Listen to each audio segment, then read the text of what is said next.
ত্রয়োদশ জাতীয় সংসদ নির্বাচনের আর মাত্র ৮ দিন বাকি। এই ৮ দিন শুধু রাজনৈতিক দলগুলোর জন্য নয়, পুরো রাষ্ট্রযন্ত্রের জন্যই এক বড় অগ্নিপরীক্ষা।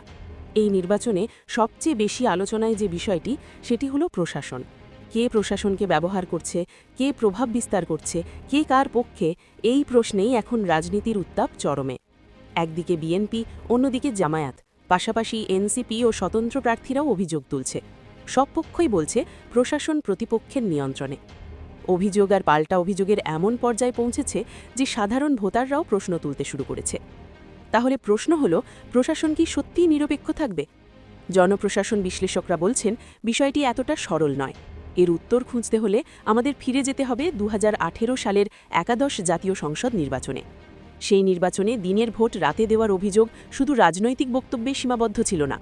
পরবর্তীতে গঠিত তদন্ত কমিশনের প্রতিবেদনে জেলা প্রশাসক, ইউএনও, রিটার্নিং কর্মকর্তা, পুলিশ সুপার ও ওসিদের সরাসরি সম্পৃক্ততার তথ্য উঠে আসে। সে সময় জনপ্রশাসন ও পুলিশ প্রশাসন কার্যত একমুখী ছিল। ক্ষমতাসীন আওয়ামী লীগের পক্ষে মাঠ প্রশাসন কাজ করেছে এমন অভিযোগের ভিত্তিতেই পরবর্তীতে ব্যবস্থা নেওয়া হয়। গত বছর জনপ্রশাসন মন্ত্রণালয় ২০১৮ সালের নির্বাচনে দায়িত্ব পালন করা ৩৩ জন যুগ্ম সচিব ও সমপর্যায়ের কর্মকর্তাকে ওএসডি করে।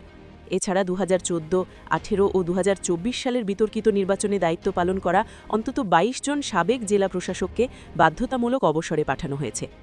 এই ঘটনাগুলো প্রশাসনের ভেতরে ভয় ও অবিশ্বাস আরও বাড়িয়েছে। এর পাশাপাশি নির্বাচনকে ঘিরে সচিবালয়েও কার্যত স্থবিরতা দেখা যাচ্ছে। বড় সিদ্ধান্ত, বদলি কিংবা নতুন প্রকল্প অনুমোদন প্রায় বন্ধ। কর্মকর্তারা মূলত নির্বাচন পরবর্তী পরিস্থিতির অপেক্ষায় রয়েছেন। বিশেষজ্ঞদের মতে এই স্থবিরতার প্রভাব সরাসরি নাগরিক সেবায় পড়ছে।